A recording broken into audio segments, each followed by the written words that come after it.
ಏನು ರಾಮನಾಮಕ ಕುಂಡಲಿನಿಗೂ ಏನು ಸಂಬಂಧ ಅಂದರೆ, ಯೋಗಶಾಸ್ತ್ರದಲ್ಲಿ ನೀವು ಒಳಹೊಕ್ಕು ನೋಡಿದರೆ, ಸದ್ಗುರುನ ಆಶ್ರಯಿಸಿ ನೋಡಿದರೆ ಏನು ಮಾಡುತ್ತೆ ಅಂತಂದರೆ, ಆ ಮಲಗಿರ್ತಕ್ಕಂತಹ ಕುಂಡಲಿನಿ ಎಬ್ಬಿಸ್ಬೇಕಾದ್ರೆ ಅದಕ್ಕೊಂದು ಸ್ವಲ್ಪ ಶಾಖ ತಗಲಿಸ್ಬೇಕಂತ.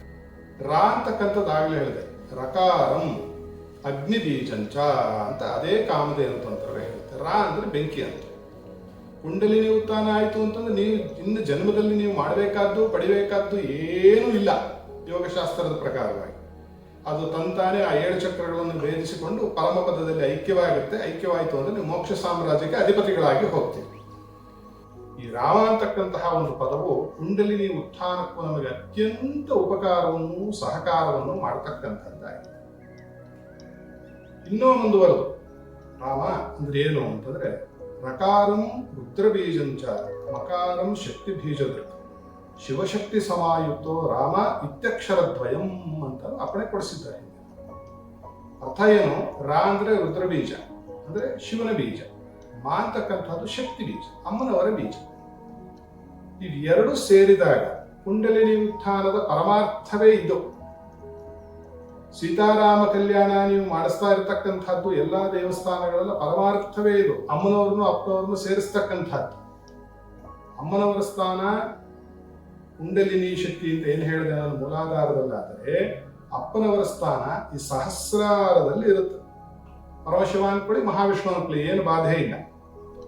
ಯಾವಾಗ ಈ ಕುಂಡಲಿನಿ ಶಕ್ತಿ ಎದ್ದು ಎಲ್ಲ ಚಕ್ರಗಳನ್ನು ಭೇದನೆ ಮಾಡಿಕೊಂಡು ಸಹಸ್ರಾರದಲ್ಲಿ ತನ್ನ ಗಂಡನೊಂದಿಗೆ ಸೇರಿಕೊಂಡು ಬಿಡುತ್ತೋ, ಅದೇನಾಗುತ್ತೆ ಅಂತಂದ್ರೆ ಜಗತ್ತಿನಲ್ಲಿರ್ತಕ್ಕಂತಹ ಎಲ್ಲ ಕಲ್ಯಾಣಗಳು, ಎಲ್ಲ ಶುಭವು, ಎಲ್ಲ ಒಳಿತು ಎಲ್ಲವೂ ನಿಮಗೆ ಒದಗಿ ಹೋಗುತ್ತೆ. ಇದೇ ಕಲ್ಯಾಣೋತ್ಸವದ ಪರಮ ಗುರಿ. ನೀವು ಮಾಡ್ತಾ ಇರ್ತಕ್ಕಂಥ ಶ್ರೀನಿವಾಸ ಕಲ್ಯಾಣ ಆಗಿರಬಹುದು, ಸೀತಾರಾಮ ಕಲ್ಯಾಣ ಆಗಿರಬಹುದು, ಗಿರಿಜಾ ಕಲ್ಯಾಣ ಆಗಿರಬಹುದು, ಯಾವುದೇ ಕಲ್ಯಾಣ ಆಗಿರ್ಬೋದು, ಅಲ್ಲಿ ದೇವಸೇನಾ ಸಮೇತ ಸುಬ್ರಹ್ಮಣ್ಯೇಶ್ವರನ ಕಲ್ಯಾಣೋತ್ಸವ ಆಗಿರ್ಬೋದು, ಕಲ್ಯಾಣೋತ್ಸವದ ಪರಮ ಗುರಿ ಇದು. ಹೊರಗಡೆ ಮಾಡ್ತಕ್ಕಂಥದ್ದು ಒಂದು ದ್ಯೋತಕ. ಅದನ್ನು ಮಾಡಿದ ನಂತರ ಒಳಗೆ ಇಂಗುತ್ತಾ ಹೋಗ್ಬೇಕು. ನಾವು ಚಿಕ್ಕ ವಯಸ್ಸಿನಲ್ಲಿ ನಾವು ಹೇಗೆ ಅನಿಸ್ತಿದ್ವಿ, ನಾನು ಇದನ್ನು 1000 ಸತಿ ಹೇಳಿರ್ಬೋದು ಮಾಧ್ಯಮಗಳಲ್ಲಿ, ಮತ್ತೊಮ್ಮೆ ಹೇಳ್ತೇನೆ.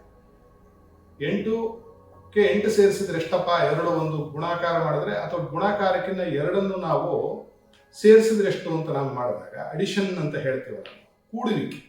ಏನ್ ಮಾಡ್ತಿದ್ವಿ ಚಿಕ್ಕ ವಯಸ್ಸಲ್ಲಿ ಮೇಷ್ಟ್ರು ಹೇಳ್ಕೊಟ್ಟಾಗ?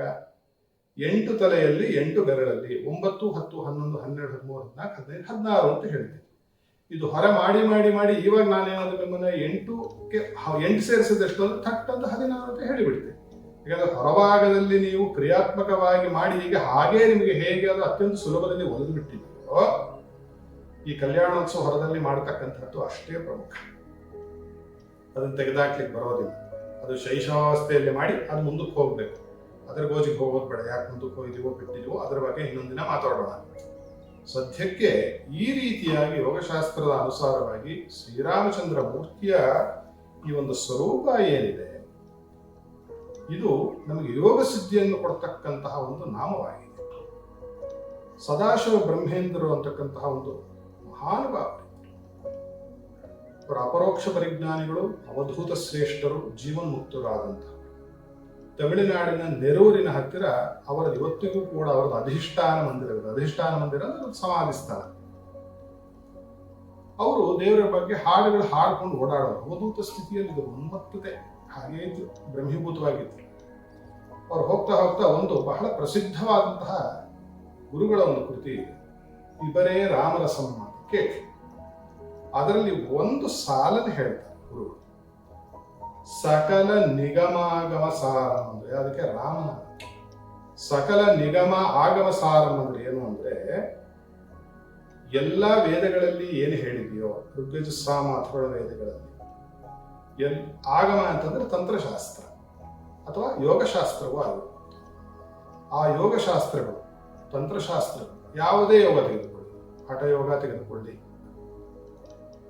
ಅಥವಾ ರಾಜಯೋಗ ತೆಗೆದುಕೊಳ್ಳಿ, ಲಯಯೋಗ ತೆಗೆದುಕೊಳ್ಳಿ, ಮಂತ್ರಯೋಗ ತೆಗೆದುಕೊಳ್ಳಿ, ಕ್ರಿಯಾಯೋಗ ತೆಗೆದುಕೊಳ್ಳಿ, ಏನೇನು ನಿಮ್ಮ ಯೋಗಗಳು ಅಂತ ಹೆಸರಿಟ್ಟುಕೊಂಡು ಬಿಟ್ಟಿದ್ದೀರೋ ಅಷ್ಟು ಯೋಗಗಳ ಒಂದು ಸಾಲು. ತಂತ್ರಶಾಸ್ತ್ರ ಅಂತ ನೋಡಿದಾಗ ಅದರಲ್ಲಿ ನಿಮಗೆ ಶಾಕ್ತ ತಂತ್ರ, ಶೈವತಂತ್ರ, ವೈಷ್ಣವ ತಂತ್ರ, ಗಣಪತಿ ತಂತ್ರ, ಸೌರತಂತ್ರ ಮತ್ತು ಸ್ಕಾಂತ ತಂತ್ರ ಅಂತ ಹೇಳಿ 6 ಭಾಗಗಳಿವೆ. ಮತ್ತು ಅದರಲ್ಲಿ ಅಶ್ವಕ್ರಾಂತ, ರಥಕ್ರಾಂತ, ವಿಷ್ಣುಕ್ರಾಂತ ಅಂತ ಮತ್ತು ಭಾಗಗಳು ಉಂಟು.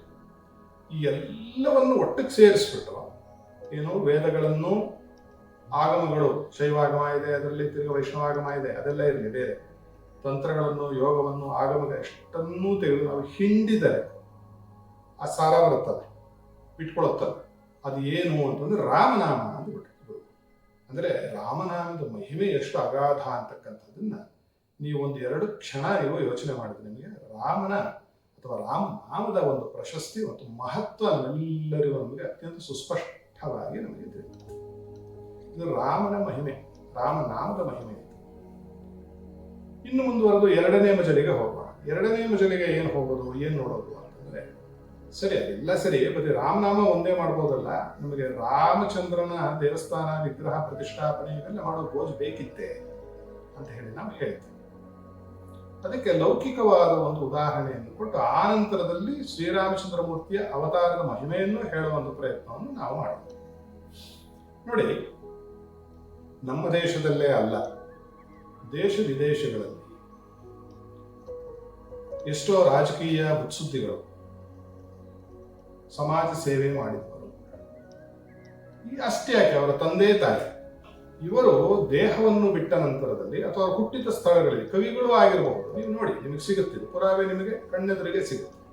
ಕವಿಗಳು, ಕಾವ್ಯಕರ್ತರು, ನಟರು, ನಟೀಮಣಿಯರು ಇವರೆಲ್ಲರೂ ಕೂಡ ಹುಟ್ಟಿದ ಸ್ಥಳವನ್ನು ಅಥವಾ ಅವರು ದೇಹ ಬಿಟ್ಟ ನಂತರ ಅವರಿಗೇ ಆದಂತಹ ಒಂದು ಸ್ಥಳವನ್ನು ನಾವು ನಿರ್ವಹಣೆ ಮಾಡಿರ್ತಕ್ಕಂಥದ್ದು ನಿಮಗೆಲ್ಲ ಗೊತ್ತಿದೆ ಅಲ್ವೇ?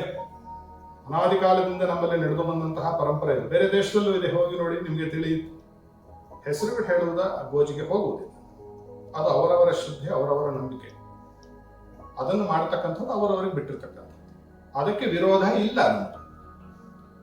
ಈ ರೀತಿಯಾಗಿ ಅಂತಹವರ ಒಂದು ಹುಟ್ಟಿದ ಸ್ಥಳದಲ್ಲಿ, ಅವರ ಜನ್ಮ ಸ್ಥಳದಲ್ಲಿ ಆ ಮನೆಯನ್ನು ಜೀರ್ಣೋದ್ಧಾರ ಮಾಡೋದು, ಇಂಥವರು ಇಂತಲ್ಲಿ ಹುಟ್ಟಿದ್ರು ಅಂತ ಅವರು ವಾಸ ಮಾಡಿದಂತಹ ಸ್ಥಳಗಳು, ಅವರು ಉಪಯೋಗಿಸ್ತಕ್ಕಂತಹ ಒಂದು ಯಾವುದೋ ಒಂದು ಹಾಸಿಗೆ, ಅವರು ಉಪಯೋಗಿಸಿದಂತಹ ಪಾದರಕ್ಷೆ, ಒಂದು ಕೋಲು, ಈ ತರದ ಪದಾರ್ಥಗಳು ಊಟ ಮಾಡ್ತಿದ್ದ ತಟ್ಟೆಯಿಂದಲೂ ಕೆಲವು ಕಡೆ ಇಟ್ಟಿರ್ತಕ್ಕಂಥದ್ದು ನಾನೇ ಕಣ್ಣಾರ ನೋಡಿದ್ದೆ. ಆ ನಂತರದಲ್ಲಿ ದೇಹ ಬಿಟ್ಟ ನಂತರದಲ್ಲಿ ಏನ್ ಮಾಡ್ತಾರೆ, ಅದಕ್ಕೊಂದು ದೊಡ್ಡದಾಗಿರ್ತಕ್ಕಂತಹ 100 ಎಕರೆ ಜಮೀನಲ್ಲಿ ಅವರೊಂದು ಸಮಾಧಿಯನ್ನು ಮಾಡಿ ಅದಕ್ಕೆಲ್ಲ ಒಂದು ಬೇಲಿಯನ್ನು ಕಟ್ಟಿ ಹೂವಿನ ಒಂದು ತೋಟವನ್ನು ಬೆಳೆಸಿ ಅಲ್ಲಿ ಚೆನ್ನಾಗಿ ಲಾನ್ ಅಂತ ಏನ್ ಹೇಳ್ತಿರಲ್ಲ ಈಗಿನ ಭಾಷೆ, ಅದನ್ನೆಲ್ಲ ಮಾಡಿ ಜನರು ಹೋಗಿ ಬರತಕ್ಕಂತಹ ಒಂದು ತಾಣವಾಗಿ ಅದನ್ನು ನಿರ್ಮಾಣ ಮಾಡಿರ್ತಕ್ಕಂಥದ್ದು ನಮ್ಮೆಲ್ಲರ ಕಣ್ಣಿಗೂ ಇದೆ. ತಂದೆ ತಾಯಿಗಳು ಹೋದರೆ ಅವರವರ ಹೊಲಗಳಲ್ಲಿ ಅವರ ಒಂದು ಸಮಾಧಿಯನ್ನು ಕಟ್ಟಿ ಅದಕ್ಕೆ ಒಂದು ಗೌರವವನ್ನು ಅವರ ಮನೆಯವರು, ಅವರ ಸಂತತಿಯರು ತೋರಿಸ್ತಕ್ಕಂಥದ್ದು ಸರ್ವವಿದಿತವೇ ಸರಿ ನಮ್ಮ ಭಾರತ ದೇಶದಲ್ಲಿ. ಹೀಗಿರಬೇಕಾದ್ರೆ ಸಾಕ್ಷಾತ್ ಶ್ರೀರಾಮಚಂದ್ರ ಮೂರ್ತಿ ಇವಾಗ ಹೇಳ್ತೇನೆ, ರಾಮ ಏನು ಹೇಳ್ತೆ ಅಂದ್ರೆ, ರಾಮ ಧರ್ಮಸ್ಯ ವಿಗ್ರಹ. ಧರ್ಮ ಅಂದ್ರೆ ಇಲ್ಲಿ ಜಾತಿ ಅಲ್ಲ, ನಾವು ನಿಭಾಯಿಸಬೇಕಾಗಿರ್ತಕ್ಕಂತಹ, ನಾವು ನಡೆಸಬೇಕಾಗಿರ್ತಕ್ಕಂತಹ ಎಲ್ಲ ಆದ್ಯ ಕರ್ತವ್ಯಗಳಿಗೆ ಧರ್ಮ ಅಂತ ಹೆಸರು. ಅದಕ್ಕೇನು ಅಂತಂದ್ರೆ ರಾಷ್ಟ್ರಧರ್ಮ ಅಂತ, ರಾಜ್ಯ ಧರ್ಮ ಅಂತ, ಕುಲಧರ್ಮ ಅಂತ, ಜಾತಿ ಧರ್ಮ ಅಂತ, ಮತ್ತು ನಮ್ಮ ಸಂಬಂಧ ಧರ್ಮ ಅಂತಕ್ಕಂತಹ ಮತ್ತು ಆಶ್ರಮ ಧರ್ಮ ಅಂತಕ್ಕಂತಹ ಧರ್ಮಗಳು ನಾನಾ ವಿಧವಾಗಿದೆ. ಭಾರತೀಯ ಪ್ರಜೆಯಾಗಿ ನಾನು ಇಲ್ಲಿ ಹುಟ್ಟಿದೆ ಅಂತಂದ್ರೆ ನಾನು ಕೆಲವು ನಿಯಮಗಳಿಗೆ ನಾನು ಒಳಪಡಬೇಕು. ಕರ್ನಾಟಕದ ಪ್ರಜೆ ಒಂದು ನಿಯಮ ಇದೆ, ಅದಕ್ಕೆ ಒಳಪಡಬೇಕು.